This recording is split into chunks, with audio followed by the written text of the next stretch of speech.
হরে কৃষ্ণ। চলো ভগবানের জন্য পনির আলু পটলের রসা রান্না করি। এর জন্য তেল গরম করে আলুগুলোকে আগে লবণ হলুদ একটু দিয়ে লাল লাল করে ভেজে নিচ্ছি।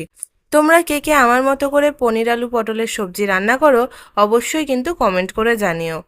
আরও ভিন্ন রকমের রেসিপি পেতে আমার চ্যানেলটিকে এখনই সাবস্ক্রাইব করে বেল বাটন ক্লিক করে রাখো। অন্যদিকে পনিরগুলোকেও ছোট ছোট পিস করে কেটে লবণ হলুদ মাখিয়ে নিয়েছি। যতক্ষণে আলুগুলো ভাজা হচ্ছে পনিরগুলোর মধ্যে লবণ হলুদ এগুলো সুন্দর করে মাখিয়ে সাইডে রেখে দিলাম। পনিরগুলো মাখানো হয়ে গেছে, ভালো করে নেড়েচেড়ে মিক্স করে নিয়েছি। এখন দেখো আলুগুলো সিদ্ধও হয়ে গেছে, আবার কালারটাও অনেক সুন্দর হয়েছে, লাল লাল করে ভাজাও হয়েছে। আলুগুলো তুলে ওই তেলের মধ্যেই পনিরগুলোকে দিয়ে বেশি আঁচে না, হালকা আঁচে উল্টে পাল্টে একটু লাল লাল করে ভেজে নিলাম। তেল যদি বেশি গরম হয়ে যায় পনিরগুলো একপাশে কিন্তু পুড়ে উঠবে। মিডিয়াম ফ্লেমেই তোমরা সবসময় পনির ভাজবে। পনিরগুলো ভেজে উঠিয়ে নেওয়ার পর একটু ক্যাপসিকামও আমি অ্যাড করেছিলাম আজকে সবজিতে। ক্যাপসিকামগুলোকেও ভেজে নিলাম। ক্যাপসিকাম আমি খুব একটা ফ্রাই করি না, গাগুলো এরকম হয়ে গেলে আমি নামিয়ে নিই। এরপর ভাজলাম পটল।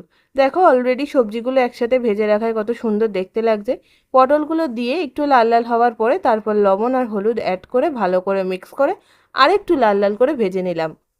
পটল যদি সুন্দর করে লাল লাল করে চারিদিক থেকে ভাজা হয় তাহলে তরকারির মধ্যে একটা অপূর্ব সেন্ট আসে। তাই আমি খুব সুন্দর করে লাল করে ভেজে নিলাম। এবার ওই তেলেই পটলগুলো উঠিয়ে নেওয়ার পর দিয়ে দিলাম শুকনো লঙ্কা, জিরে, আর জিরে আর শুকনো লঙ্কার সেন্ট বেরোনোর পর দিয়ে দিলাম আদা ঘষে রাখা। আদাগুলো দিয়ে আদাগুলো যখন ভালোভাবে একটু গোল্ডেন ব্রাউন কালার হয়ে উঠেছে তখন সেই সময় এর মধ্যে অ্যাড করব আমরা টমেটো। টমেটোগুলোকে ছোট ছোট করে আমি কেটে নিয়েছি। তোমরা চাইলে মিক্সিতে ব্লেন্ডার করে নিতে পারো বা অন্য কোনোভাবে বেটে পেস্টও ইউজ করতে পারো।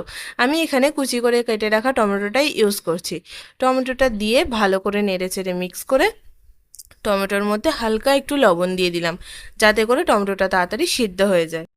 দেখো টমেটোটা কি সুন্দর ব্লেন্ডারের মতোই হয়ে গেছে আর তেল ছেড়ে দিয়েছে। এখন এই পর্যায়ে এর মধ্যে দিয়ে দিলাম একটু সাম্বার মশলা, একটু জিরে গুঁড়ো, একটু লঙ্কার গুঁড়ো, একটু হলুদ, একটু লবণ আর একটু চিনিও তোমরা চাইলে অ্যাড করতে পারো। আজকের সবজিতে আমি কোনো রকম চিনি দিইনি, তোমরা চাইলে একটু অ্যাড করতে পারো। আর একটু দিয়েছিলাম গরম মশলা। সব কিছু দিয়ে ভালো করে নেড়েচেড়ে মিক্স করে নিলাম যাতে মশলাটা পুড়ে না যায়।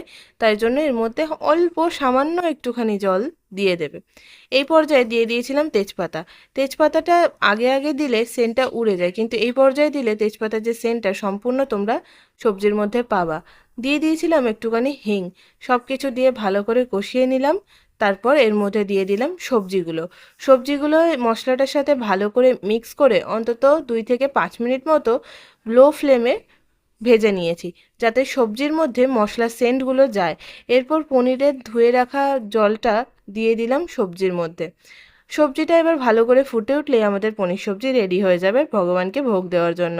হরে কৃষ্ণ। দেখা হবে অন্য কোনো ভিডিও অন্য কোনো রেসিপি নিয়ে।